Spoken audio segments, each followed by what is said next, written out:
ನಾನು ಬನ್ನಿ ಕೂತ್ಕೊಳ್ಳಿ. ಹೇಳಿ, ಏನು ತೊಂದರೆ ಇದೆ ನಿಮಗೆ? ನನಗೆ 15 ದಿನದಿಂದ ಫುಲ್ ಮೈಕೈ ನೋವಿತ್ತು. ಟಿ ವಿ ನೋಡಬೇಕಿದ್ರೆ ಅಡ್ವರ್ಟೈಸ್ಮೆಂಟಲ್ಲಿ ಟ್ಯಾಬ್ಲೆಟ್ ಬಂತು ಅಂದ್ಬಿಟ್ಟು ಡಾಕ್ಟರ್ ಹತ್ರ ಹೋಗೋದು ಅಂದ್ಬಿಟ್ಟು ಟ್ಯಾಬ್ಲೆಟ್ ನೋಡಿ ಫಾರ್ಮಸಿಗೆ ಹೋಗಿ ತೊಗೊಂಡ್ಬಿಟ್ಟೆ. ಅದಾದ್ಮೇಲಿಂದ ಫುಲ್ ಮುಖ ಊತ ವಾಂತಿ ಬರ್ತಾರೆಲ್ಲ ಆಗ್ತಿದೆ ಡಾಕ್ಟರ್. ಹೌದಾ? ಅದು ಟ್ಯಾಬ್ಲೆಟ್ ಏನಾದರೂ?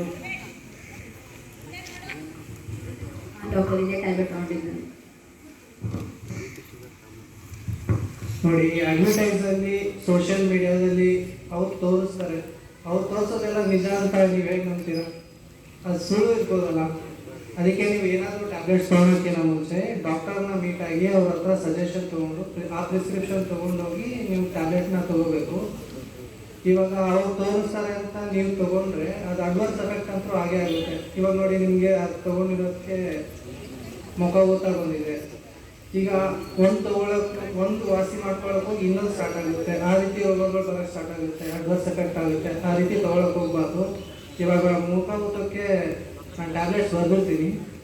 ಆಮೇಲೆ ಅದು ಕಡಿಮೆ ಆಗಿಲ್ಲ ಅಂದರೆ ಮತ್ತೆ ವಿಸಿಟ್ ಮಾಡಿ.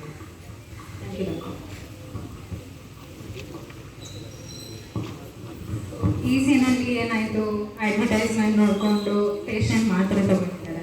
ಇನ್ಸ್ಟಾಗ್ರಾಮಲ್ಲಿ, ಫೇಸ್ಬುಕ್ಕಲ್ಲಿ ಮಂಡಿ ನೋವಿಗೆ ಆ ಎಣ್ಣೆ ಹಚ್ಕೊಂಡ್ರೆ ಮಂಡಿ ನೋವು ಕಡಿಮೆ ಆಗುತ್ತೆ, ಹಂಗೆ ಹಿಂಗೆ ಅಂತ ಅಡ್ವರ್ಟೈಸ್ಮೆಂಟ್ ಕೊಡ್ತಾರೆ. ಅದು ಆ ಕ್ಷಣಕ್ಕೆ ಮಾತ್ರ ಕಡಿಮೆ ಆಗ್ಬೋದು. ಬಟ್ ಆ ಮಂಡಿ ನೋವು ಬಂದಿರೋ ಕಾರಣ ಏನು ಅಂತ ಪೇಷಂಟ್ಗಂತೂ ಗೊತ್ತಿರಲ್ಲ. ಅದನ್ನು ಕಂಡುಹಿಡಿಯೋದಿರೋದು ನಮ್ಮ ಡಾಕ್ಟರ್ಸ್ ಅದಕ್ಕಂತಾನೆ ಇದ್ದೀವಿ. ಸುಮ್ಮನೆ ಯಾರು ಬರ್ಬೋದು ಡಾಕ್ಟರ್ ಹತ್ರ ಟೈಮ್ ವೇಸ್ಟು, ದುಡ್ಡು ವೇಸ್ಟು ಅಂತೆಲ್ಲ ಯೋಚನೆ ಮಾಡ್ತೀರಾ.